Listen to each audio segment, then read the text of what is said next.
Et si je te disais que ce qui se passe de plus important dans le monde en ce moment n'est pas quelque chose de nouveau, mais quelque chose qui s'est déjà produit de nombreuses fois, mais que la plupart des gens n'ont jamais vécu personnellement. Après plus de 50 ans consacrés à l'étude des systèmes financiers, des cycles économiques et des événements historiques, j'en suis arrivé à une conclusion très claire. Les véritables surprises ne viennent généralement pas du fait qu'un événement soit inédit, mais de notre manque de mémoire historique. Ce qui nous paraît nouveau s'est déjà produit auparavant. Simplement, cela remonte à des générations que nous n'avons pas connues. C'est ce constat qui m'a poussé à explorer en profondeur des périodes passées, en particulier des moments critiques comme la Grande Dépression. C'est cette étude qui m'a permis de prévoir la crise de 2008. Les schémas étaient là, se répétant, bien que sous des formes différentes. Aujourd'hui, nous faisons face à 3 grandes transformations que nous n'avions jamais vues de notre vivant.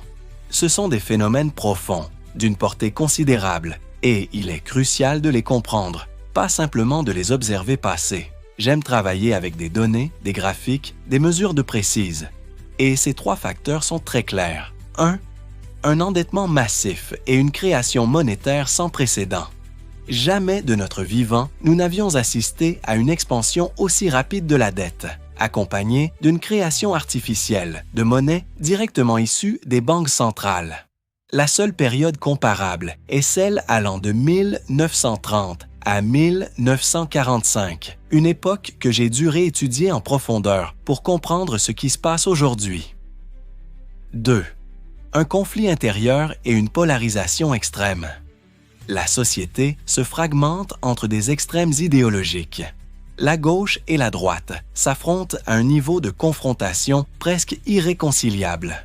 Les écarts de richesse et de pouvoir politique sont les plus larges depuis plus d'un siècle. Il faut remonter au début du 20e siècle pour retrouver des tensions similaires. Cela n'impacte pas seulement la cohésion sociale, cela redéfinit aussi les politiques fiscales, les réformes économiques et la valeur réelle des actifs. 3e. Des changements dans l'équilibre du pouvoir mondial. Pendant des décennies, les États-Unis ont été la puissance mondiale incontestée. Après la Seconde Guerre mondiale, le pays contrôlait la moitié du PIB mondial, possédait 80% de l'or mondial, qui représentait alors de la vraie monnaie, et bénéficiait d'une suprématie militaire totale. C'est pour cela que des institutions comme l'ONU, le FMI ou la Banque mondiale ont leur siège sur son territoire. Mais ce n'est plus le cas aujourd'hui. De nouveaux acteurs émergent et une compétition géopolitique se développe, rappelant, encore une fois, la période de 1930 à 1945. Ces 3 dynamiques, les finances, les conflits internes et la géopolitique, forment le noyau des grands bouleversements actuels. Mais comme nous ne les avons jamais vécus nous-mêmes, il nous est difficile d'en saisir pleinement l'ampleur. C'est pourquoi j'ai étudié les cycles historiques de montée et de déclin des monnaies, des économies et des civilisations. Et pour avoir une perspective réellement globale, j'ai dû remonter plus de 500 ans en arrière, en analysant des empires comme le hollandais, le britannique ou encore l'américain. Je précise une chose, je ne suis pas historien. Je n'écris pas des livres dans un but académique. Je suis un praticien qui étudie le passé afin de prendre de meilleures décisions dans le présent. Et ce que j'ai découvert a des implications très concrètes, en particulier sur notre manière d'investir aujourd'hui et de nous préparer à ce qui vient. Outre ces 3 grands facteurs, j'ai identifié 2 autres forces qui, bien qu'elles soient moins visibles au quotidien, ont façonné le destin de civilisations entières. Les événements naturels extrêmes, tels que les pandémies, les sécheresses ou les inondations. Ces catastrophes, bien que rares, ont détruit plus de sociétés que les guerres ou les crises économiques. Et d'un autre côté, la capacité humaine à s'adapter et à innover, c'est notre plus grand espoir. Aujourd'hui, plus que jamais, nous avons des outils pour relever les défis, mais nous devons les utiliser à bon escient. Intervieweur, Ray, tu as mentionné que, durant notre vie, les États-Unis ont été la puissance dominante, mais aujourd'hui, ils ne sont plus aussi hégémoniques qu'il y a 20 ou 30 ans. Du point de vue économique et militaire, où en sommes-nous dans le cycle? Sommes-nous encore au sommet? Sommes-nous en train de décliner? Et à quelle vitesse? Ray Dalio. Pour répondre à cette question, j'utilise des indicateurs concrets. Il existe 18 variables clés permettant de mesurer la santé d'une nation, de sa part dans le PIB mondial et ses exportations, jusqu'à sa compétitivité, son niveau d'éducation et le rôle de sa monnaie dans le système financier international. Et oui, les États-Unis sont en déclin. Pas seulement par rapport à d'autres pays comme la Chine, mais aussi dans certains domaines, en termes absolus. La Chine, par exemple, est devenue le principal concurrent émergent. Depuis que j'ai commencé à m'y rendre, en 1984, son revenu par habitant a été multiplié par 26. Si l'on analyse ses progrès en matière de technologie militaire, d'infrastructures, de poids économique, il est évident qu'elle est la seule grande puissance en ascension. L'histoire nous enseigne une chose très claire. Une nation ne peut pas maintenir son influence uniquement par sa puissance militaire. Si elle n'est pas accompagnée de force économique, cette suprématie est vouée à l'échec. Intervieweur, une civilisation peut-elle freiner son déclin? Est-il au moins possible d'en atténuer la pente? Ray Dalio. Oui, mais tout dépend de fondamentaux simples. Produisez-vous plus que ce que vous consommez? Disposez-vous d'un système éducatif de qualité, d'une stabilité familiale, d'un accès à la santé et à l'alimentation et d'un environnement qui favorise l'égalité des chances? Si ces conditions sont réunies, on obtient une société productive et cohésive qui avance avec force. C'est aussi simple que cela. Le problème, c'est que dans beaucoup de pays, ces fondamentaux s'affaiblissent.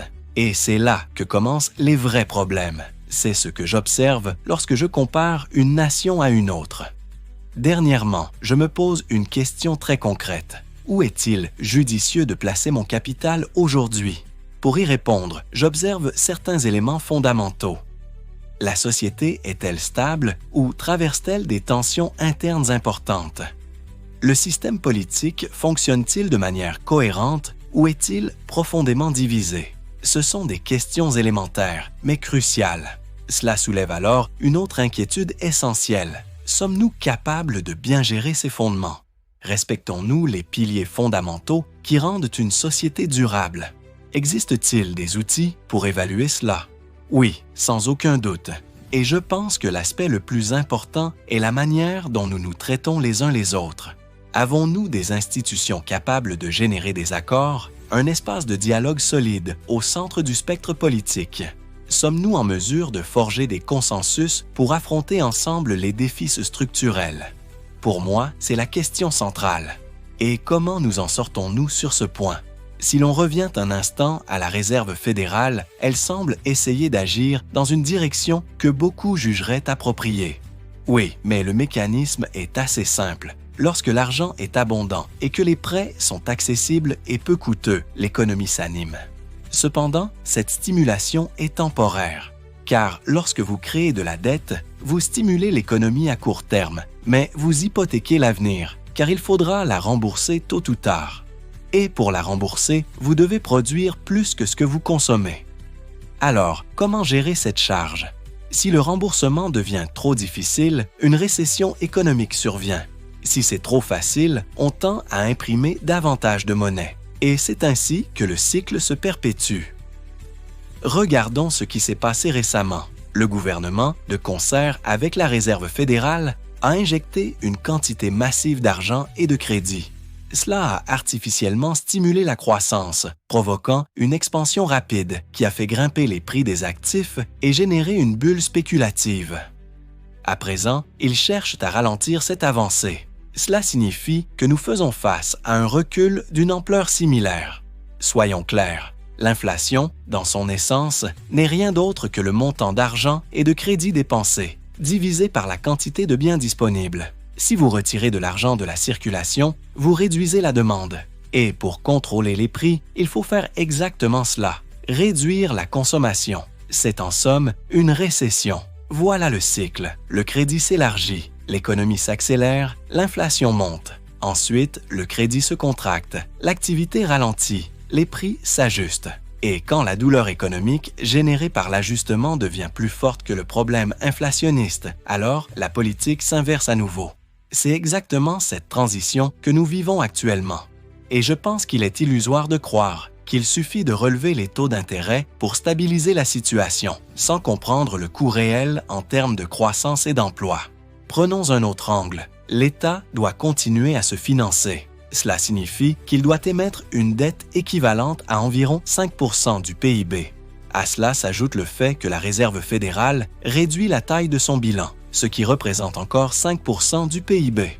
Autrement dit, le marché doit absorber une dette équivalente à 10% du PIB. Et le problème, c'est qui va acheter ces obligations? Les fonds de pension et autres investisseurs institutionnels sont déjà saturés. Les investisseurs étrangers, eux aussi, montrent moins d'intérêt. Alors, pour écouler cette dette, les taux d'intérêt doivent augmenter jusqu'à un point qui freine la demande de crédit privé. Cela signifie moins de consommation, moins d'investissement. C'est ainsi que fonctionne la dynamique. Voilà le dilemme actuel. Il faut contenir l'inflation sans asphyxier l'économie. Et ce difficile équilibre nous conduit à un scénario qui rappelle fortement les années 70. Inflation persistante, croissance molle, tension sociale. Tout cela se déroule dans un contexte politique extrêmement tendu, avec une polarisation croissante et également dans un environnement international sous pression, où les frictions géopolitiques affectent tout, depuis le coût de l'énergie jusqu'aux chaînes d'approvisionnement mondiales. Tu as évoqué brièvement une ressemblance avec les années 70. Sommes-nous en train d'entrer dans une phase de réajustement prolongé? Sommes-nous passés d'une période d'expansion excessive à une phase de contraction structurelle? C'est possible. Ce qui est sûr, c'est que cette fois, la Réserve fédérale semble prendre les choses très au sérieux. Ces décisions provoquent un changement de cap profond. Mais il faut se poser la question, comprenons-nous vraiment ce que cela implique? Ils ont propulsé le système avec une force sans précédent. Et maintenant, ils vont porter les taux d'intérêt à un niveau suffisamment élevé pour ralentir véritablement l'activité économique. Ça va faire mal, sans aucun doute. Et cette douleur se traduira très probablement par une hausse du chômage. D'après ta perspective historique, malgré cette douleur, est-ce la bonne chose à faire? Oui, même si cela exige des sacrifices. Parce qu'au final, les plus touchés par l'inflation sont ceux qui ont le moins de moyens. Et stabiliser le système est essentiel. Ce qui compte, c'est de le faire avec équilibre. Moi, j'appelle cela un désendettement harmonieux, beautiful deleveraging. Historiquement, les dettes diminuent en proportion des revenus de 3 manières. 1. Par une certaine forme de restructuration, ce qui est déflationniste, car la dette des uns est l'actif des autres, et donc, en restructurant, on détruit du pouvoir d'achat. 2. Par une monétisation partielle de la dette, afin de soutenir l'économie sans créer un effondrement de la valeur. L'enjeu est de trouver un point d'équilibre, un compromis soutenable, adapté à l'ampleur et à la complexité des défis actuels.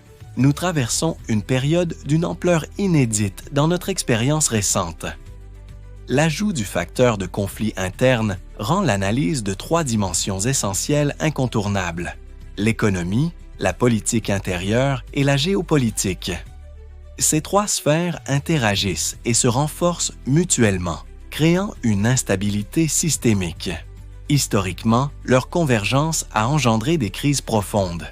Une économie affaiblie touche en priorité les segments les plus vulnérables de la population, exacerbant les tensions sociales, inégalités, polarisation, fractures idéologiques. Ces divisions fragilisent l'écosystème fragilisent la gouvernance et compliquent la prise de décision politique. À l'échelle internationale, les conflits ont un coût élevé. Par exemple, les guerres commerciales, notamment celles impliquant l'OTAN, pourraient nécessiter jusqu'à 8 000 milliards de dollars pour la reconstruction. Les pays européens, déjà en difficulté financière, sont-ils en mesure de contribuer à cet effort? Parallèlement, la crise climatique impose des dépenses annuelles estimées à 10 000 milliards de dollars, sans compter les investissements nécessaires pour moderniser les infrastructures. Le fardeau financier global ne semble pas se réduire. Dans ce contexte, la soutenabilité budgétaire devient un défi majeur. Les gouvernements, à l'instar des individus, doivent déterminer leurs priorités de dépenses. Cependant, contrairement aux ménages, les États peuvent émettre de la monnaie, ce qui peut entraîner des déséquilibres structurels, surtout en période de populisme, aux deux extrêmes du spectre politique. Ce phénomène se manifeste alors que les États-Unis, en fin de cycle en tant que puissance économique dominante, continuent de jouer un rôle central. La question des monnaies de réserve est cruciale. Autrefois, la livre sterling, aujourd'hui, le dollar américain.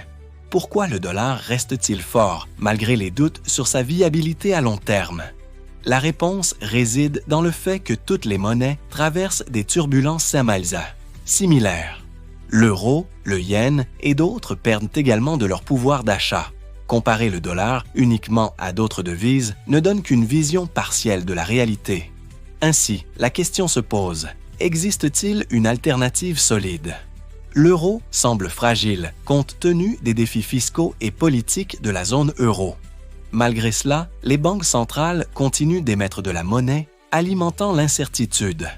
Dans ce contexte, la véritable interrogation est « où préserver la valeur de son patrimoine ?» L'argent devrait être à la fois un moyen d'échange et une réserve de valeur.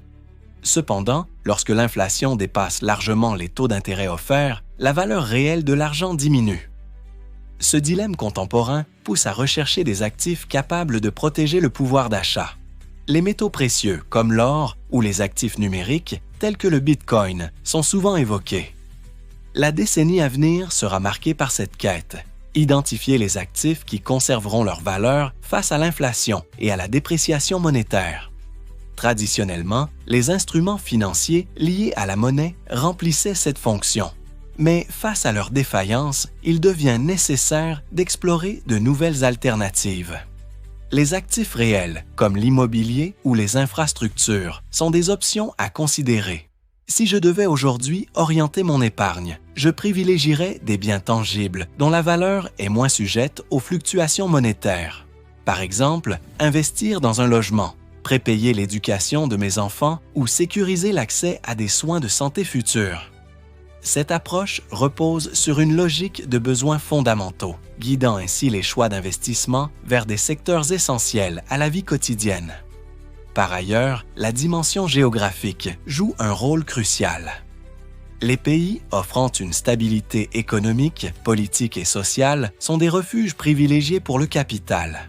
Ces nations affichent des excédents budgétaires, des balances de financières solides, une cohésion sociale et une absence de conflits militaires. Ces critères fondamentaux renforcent la résilience d'un système face aux crises. En outre, nous assistons à une révolution intellectuelle sans précédent. Les avancées technologiques offrent de nouvelles perspectives, notamment dans les secteurs de l'intelligence artificielle, des énergies renouvelables et de la biotechnologie. Investir dans ces domaines émergents peut s'avérer judicieux. Enfin, la diversification demeure essentielle. L'expérience montre que le rendement d'un investissement doit toujours être évalué en fonction du risque encouru. Une erreur stratégique peut avoir des conséquences dramatiques. La règle d'or est de ne jamais risquer plus que ce que l'on peut se permettre de perdre. Une diversification bien pensée peut réduire le risque jusqu'à 80% sans compromettre les rendements attendus. Dans le contexte actuel, il y a certaines approches que je considère comme fondamentales. De manière générale, je ne pense pas qu'il soit probable que nous parvenions à une stabilité des taux d'intérêt qui reflète réellement un rendement positif en termes réels. C'est pourquoi, personnellement, j'éviterais les instruments de dette. Les taux d'intérêt, qui sont restés à des niveaux extrêmement bas pendant des années, ont commencé à remonter. Bien qu'ils ne me paraissent toujours pas suffisants, au moins ils ne se situent plus dans une zone totalement irréaliste. Pour qu'ils puissent réellement fonctionner comme des outils efficaces de politique économique, il faudrait qu'ils augmentent davantage. Si tu me demandais une estimation rapide, je pourrais te donner mon point de vue. Pour déterminer un taux d'intérêt d'équilibre, il faut d'abord réfléchir à ce que pourrait être un taux d'inflation structurel raisonnable. Dans les conditions actuelles, j'estimerais ce taux entre 4% et 5%. Mais l'incertitude est telle qu'on ne peut même pas garantir cela avec certitude. En partant de cette hypothèse, il faudrait ensuite examiner quel rendement réel pourraient offrir les obligations. Actuellement, le rendement réel des obligations se situe entre 1% et 1,50%. Mais ce rendement ne compense ni les risques encourus ni l'inflation. Donc, il serait logique de viser des taux nominaux supérieurs à 4,5%, voire davantage. Pour maintenir une politique monétaire efficace, il faudrait un environnement financier plus restrictif, avec une courbe des taux relativement plate. Le problème, c'est que si les taux montent trop, l'économie risquerait de ne pas le supporter et de tomber en récession. Alors, que peut faire une personne ordinaire pour investir avec bon sens? Moi, j'ai commencé sans argent et j'ai dû réfléchir stratégiquement dès le départ. Je me posais cette question: combien de temps pourrais-je subvenir aux besoins de ma famille sans aucun revenu? Et je faisais des calculs, en semaines, en mois, en années. Si je pensais pouvoir tenir un an, j'imaginais ensuite un scénario défavorable, comme perdre la moitié de mon portefeuille, et je divisais cette durée par 2. Je réfléchissais ensuite à ce que je devais absolument couvrir: alimentation, logement, santé, éducation.